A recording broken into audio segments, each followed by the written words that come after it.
Segundo Kant, uma vez que o conhecimento depende também de estruturas inatas que nós temos e que determinam como nós vamos conhecer as coisas, a gente não realmente conhece as coisas como são em si mesmas, mas apenas como nós as representamos. Nós representamos o mundo. Nossas faculdades, a partir do que recebe pela experiência, recria o mundo, representa o mundo.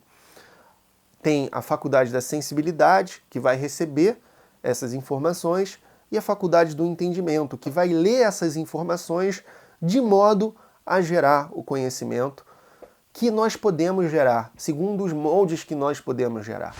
Ao longo da história do pensamento, diversas foram as tentativas empreendidas pela metafísica dogmática de provar a existência de Deus, da alma e sua imortalidade, do livre-arbítrio, entre outros objetos que, segundo a compreensão pós-kantiana na filosofia, não são objetos do conhecimento, objetos da experiência humana, objetos que possam ser conhecidos. Então, no vídeo de hoje, a gente vai ler uma passagem, algumas páginas da Dialética Transcendental, da Crítica da Razão Pura, a obra mais importante de Immanuel Kant, que foi um divisor de águas na filosofia, segundo o próprio filósofo, foi uma revolução copernicana na filosofia, para entender por que, segundo o pensador alemão, Deus não pode ser demonstrado. Então fique comigo para aprofundar sua compreensão de filosofia moderna e do pensamento kantiano, e também desse importante argumento segundo o qual nenhuma das provas para a existência de Deus são válidas. São apenas ideais da razão pura.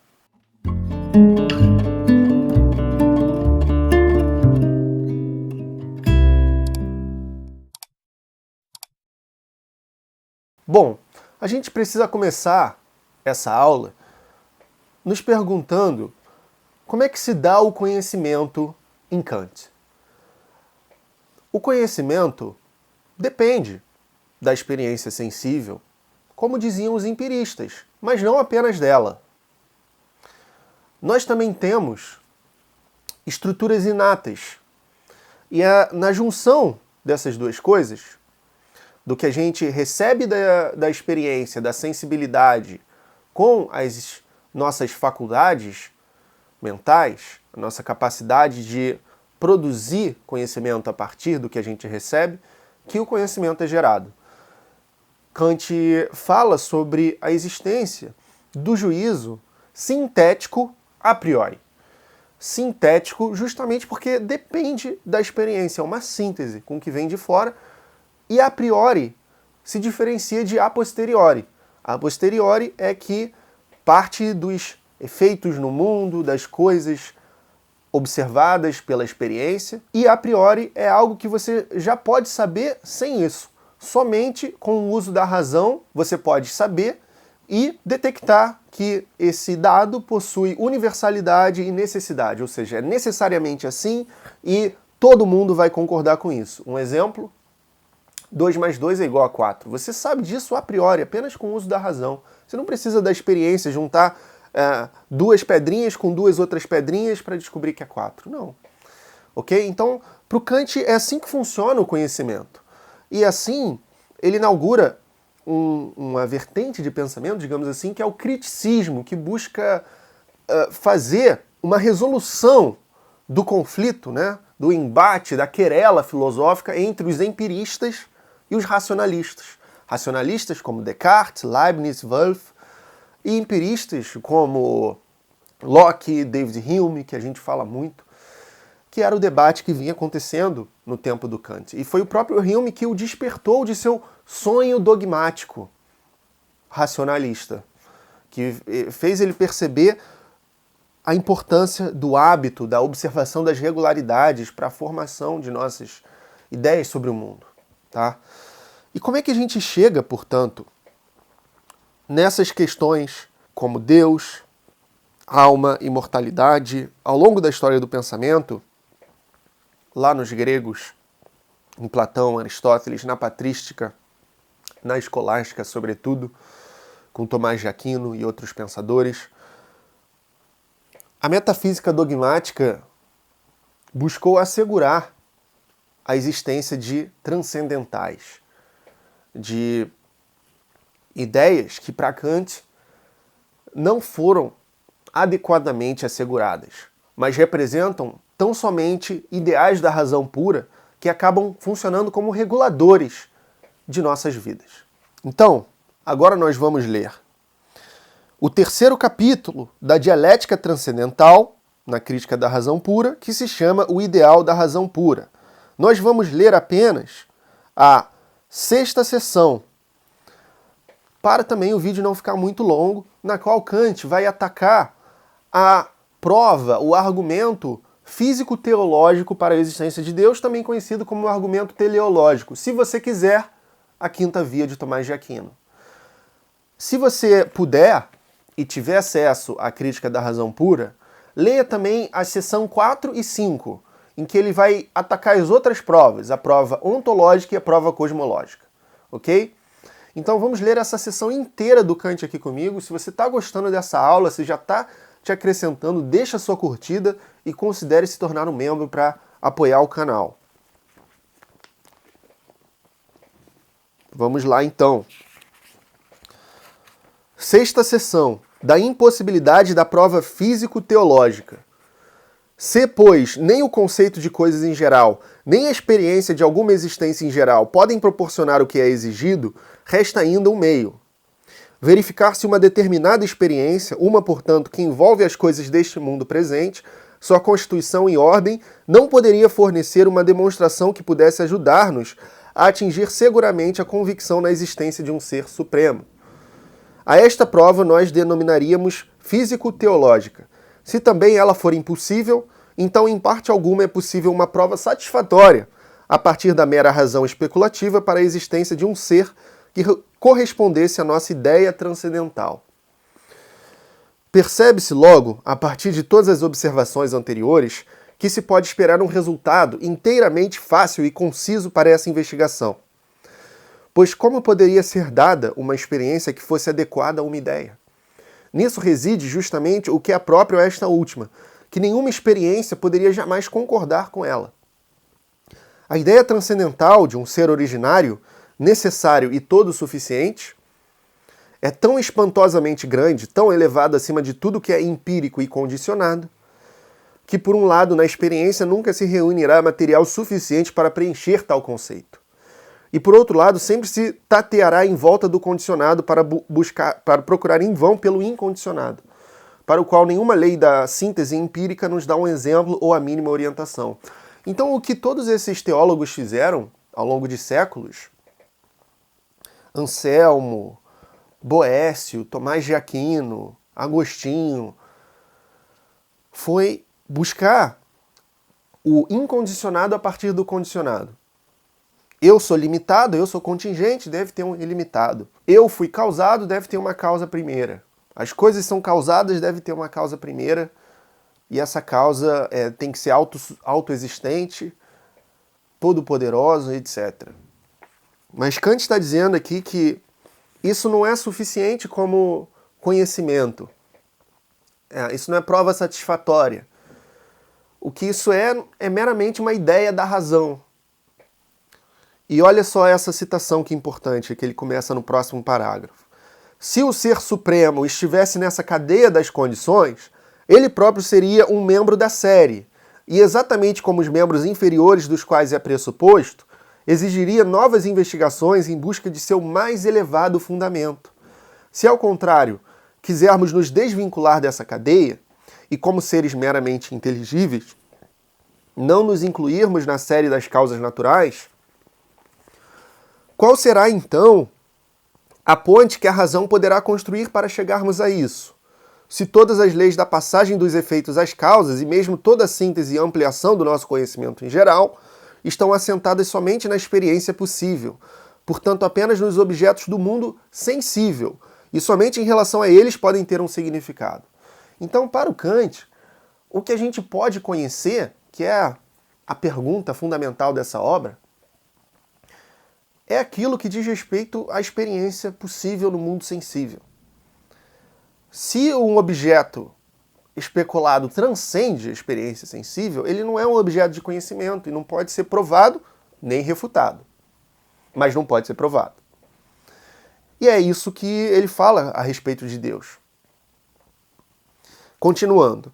O mundo presente nos abre um cenário tão incomensurável de diversidade, ordem, conformidade, afins e beleza, quer se os persiga na infinitude do espaço ou em sua divisão ilimitada, que mesmo segundo os conhecimentos que o nosso frágil entendimento possa ter adquirido disso, diante de tantas e tão imensas maravilhas, toda língua perde sua força, todo número perde seu poder de medir, e mesmo os nossos pensamentos perdem todos os limites, de tal modo que nosso juízo sobre o todo tem de dissolver-se em um espanto mudo, mas por isso mesmo tanto mais eloquente.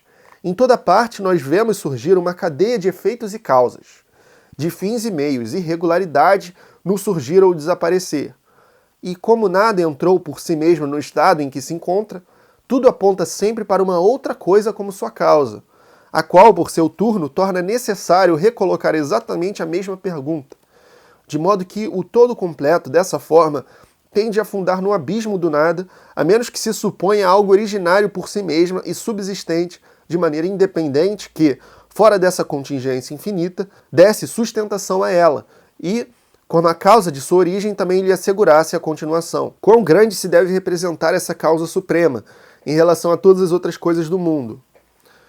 Aqui ele está basicamente retomando, né, os argumentos da escolástica, né? Já o Aristóteles falava sobre isso, né? A segunda via de Aquino é esse argumento cosmológico de que a terceira via também, né, de que precisa ter uma causa dando sustentação, né, uma causa exterior que dá sustentação às coisas da cadeia contingente, e aí seria Deus, né? Mas aí o Kant está dizendo que isso é representação, né? Isso é o ideal da razão pura. Não conhecemos o mundo segundo seu conteúdo completo e não sabemos, menos ainda, medir a sua grandeza por comparação com tudo o que é possível.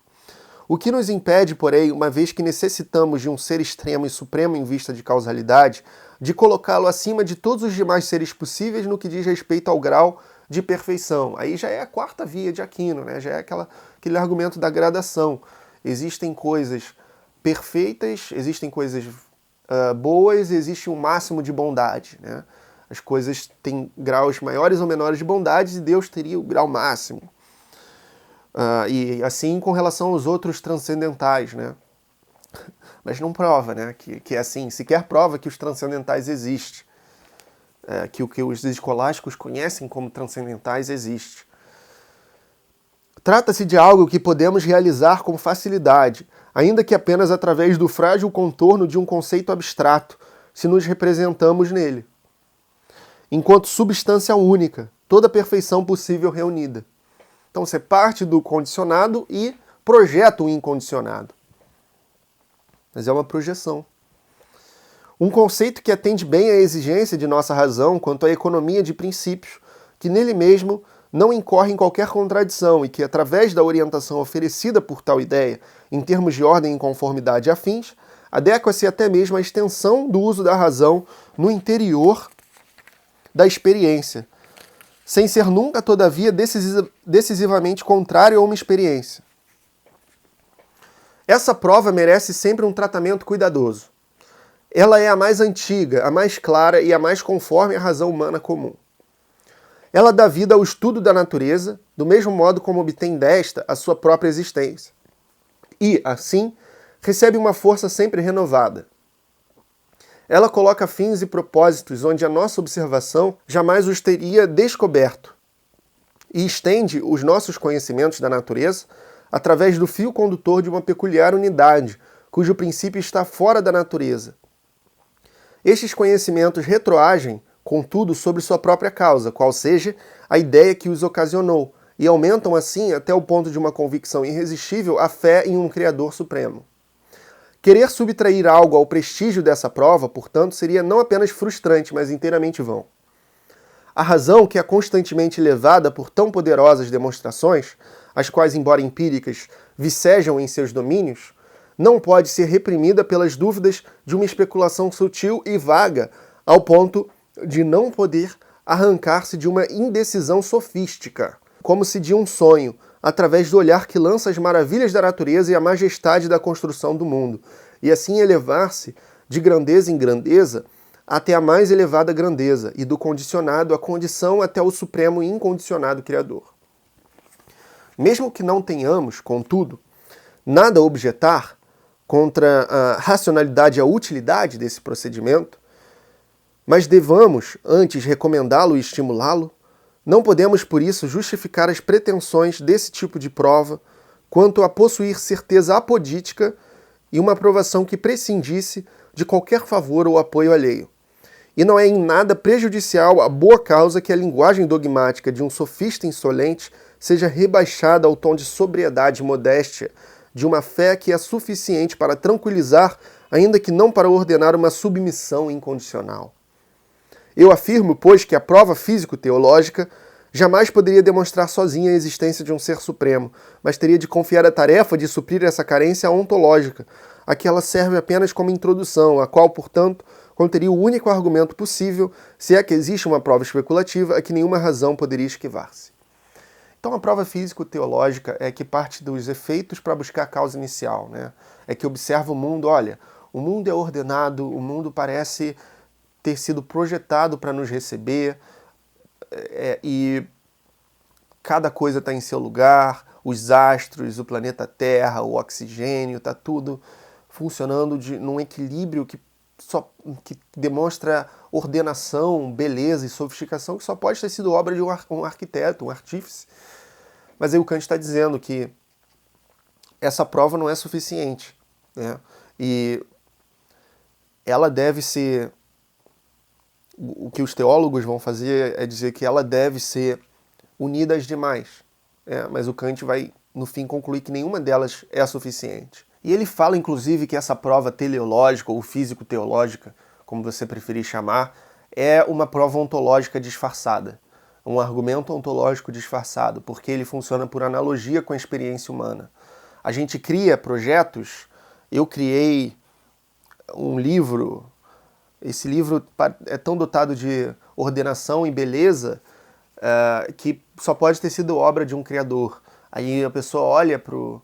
Eu criei essa escultura, né? Só pode ter sido obra de um criador. Aí a pessoa olha para o universo e fala, nossa, quanta ordem, quanta beleza, só pode ter sido obra de um criador, por analogia com a experiência humana. E a mesma coisa que no argumento ontológico, que foi o primeiro, né? Por isso que Kant fala que esse é um argumento ontológico disfarçado, porque funciona por analogia com a experiência humana. Nossa, tem pessoas que são mais boas do que outras, né? São mais justas do que outras. Tem coisas que parecem mais verdadeiras e outras menos. Então deve ter um grau máximo de justiça, de bondade, de perfeição, de verdade, por analogia com a experiência humana. E aqui, então, continuando. Os principais momentos da referida prova físico-teológica são os seguintes. 1. Encontram-se no mundo, por toda parte, sinais claros de uma ordenação efetuada segundo um propósito determinado, e com grande sabedoria em um todo que é tanto de indescritível diversidade do conteúdo como de ilimitada quantidade de extensão.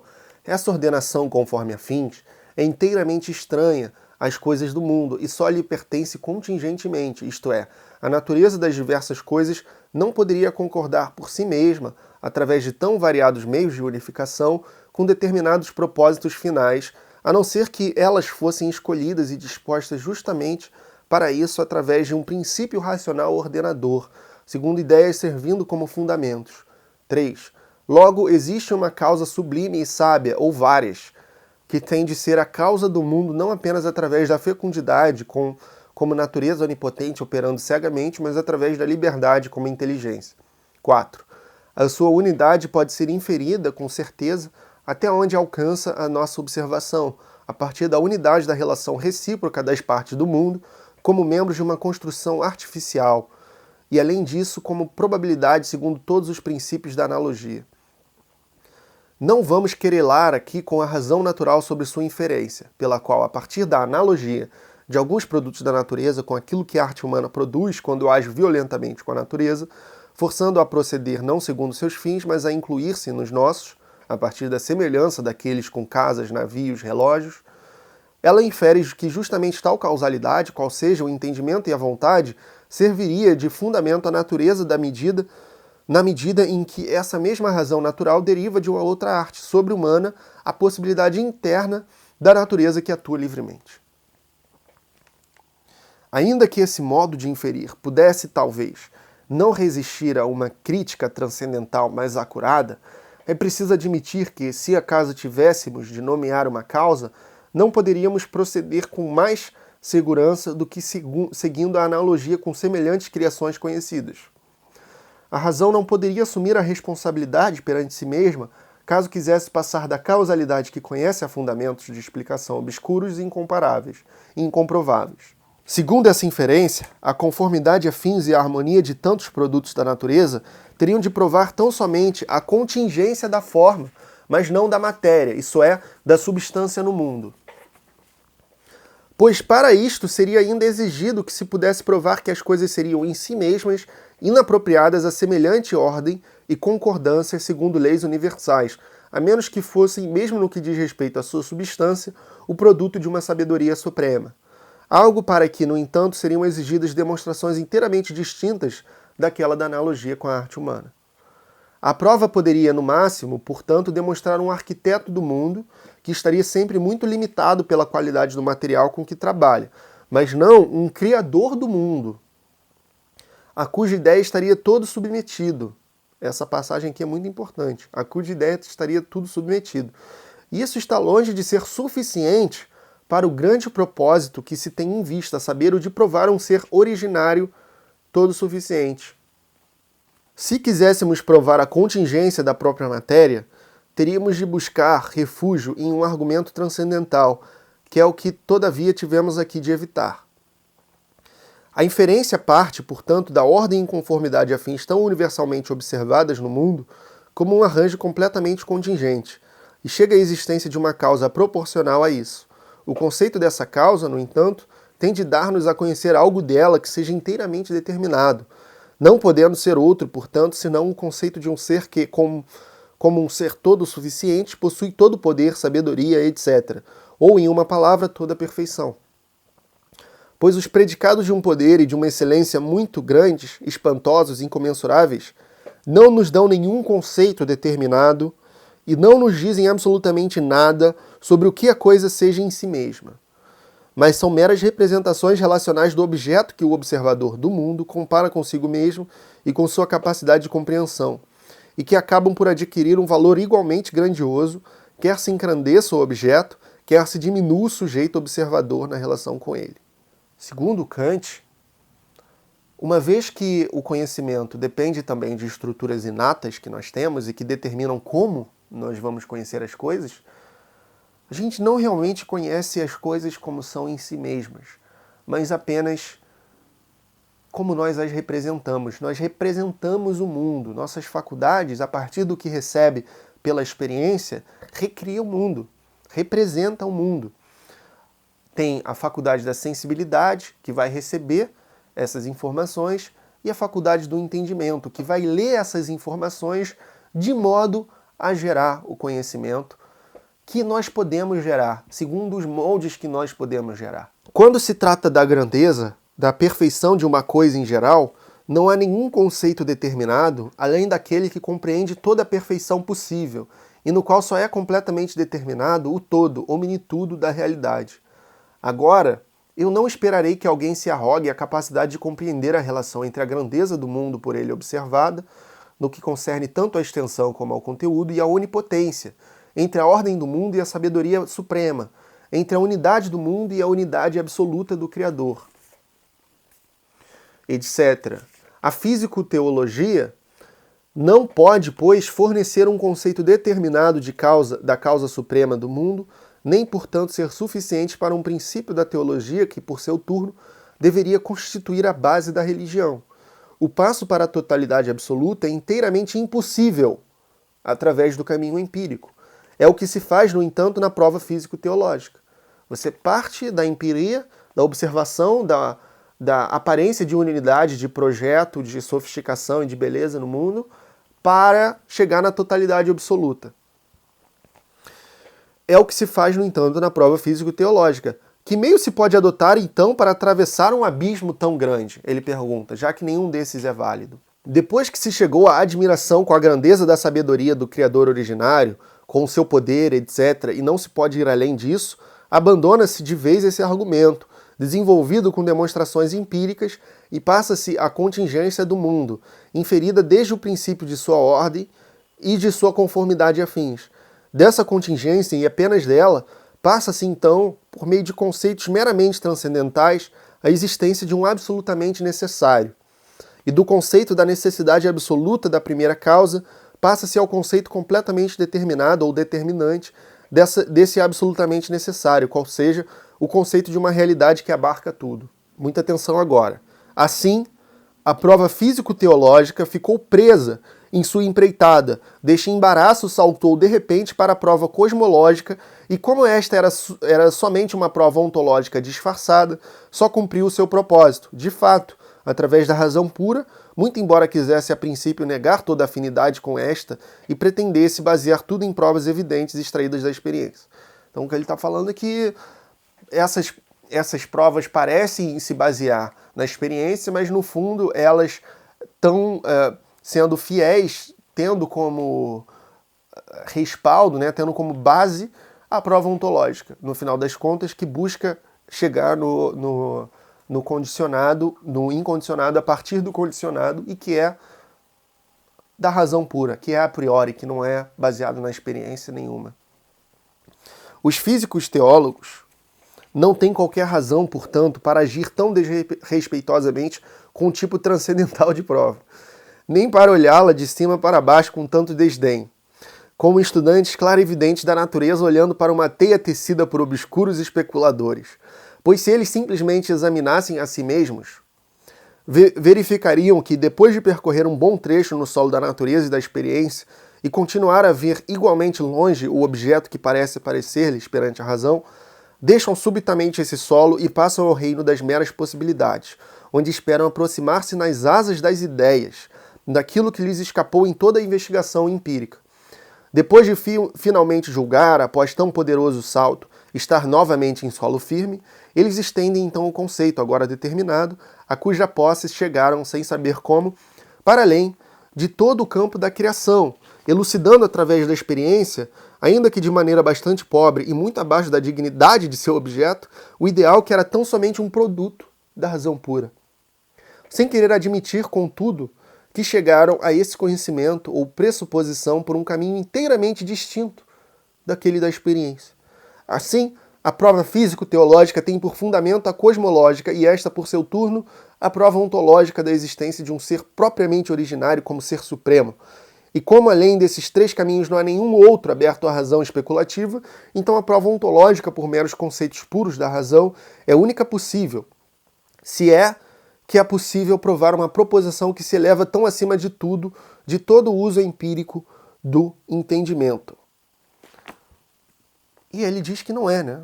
Porque não é um objeto do conhecimento, não é um objeto da nossa experiência, não tem como esse entrecruzamento entre as nossas faculdades e o que a gente recebe dos sentidos na experiência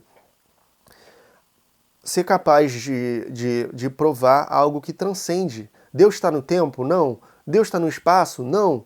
Então como é que a gente vai analisar isso?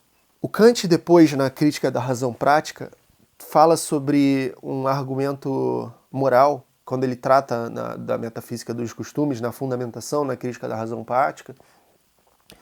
Ele trata a ideia de Deus como uma ideia de um regulador necessário, né, para que as pessoas agissem moralmente, porque existe um sumo bem, e esse sumo bem não é realizado no mundo, evidentemente. Pessoas inocentes morrem, pessoas totalmente éticas e honestas são terrivelmente prejudicadas por contingências da vida.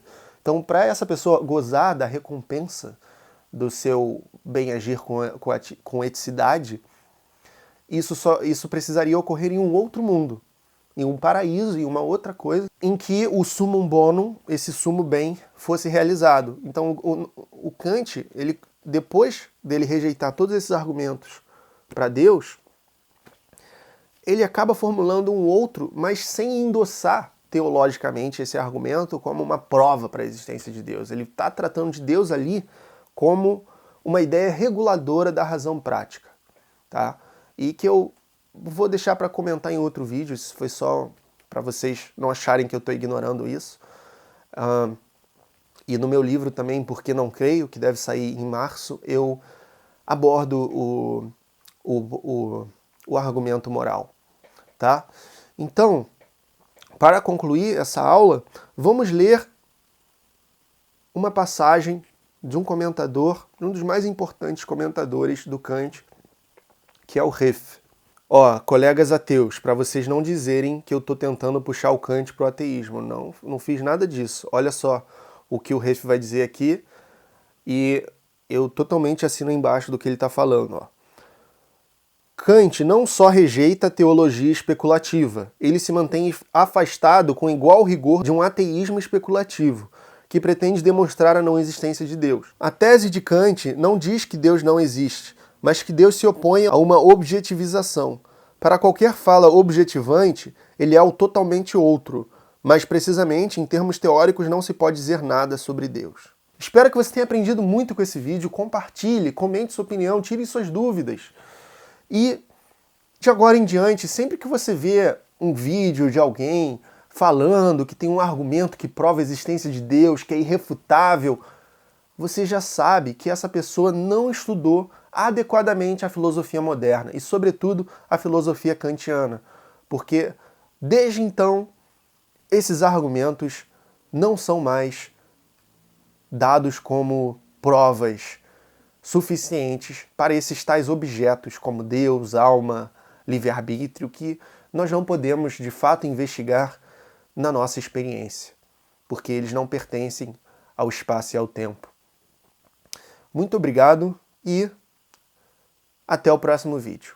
Se você está vendo esse vídeo, provavelmente é porque você está entre aqueles poucos que reconhecem a importância de estudar filosofia para uma vida mais consciente e intelectualmente estimulante. Na primeira parte do meu curso Educação Filosófica, você vai aprender toda a história da filosofia e na segunda parte você vai aprender a aplicá-la nas 3 áreas da sua vida: emocional, relacional e profissional. Se você quer ampliar o seu pensamento e fazer escolhas mais assertivas na sua vida, com intenção e consciência, clique no botão embaixo desse vídeo e conheça o meu curso Educação Filosófica, disponível por tempo limitado.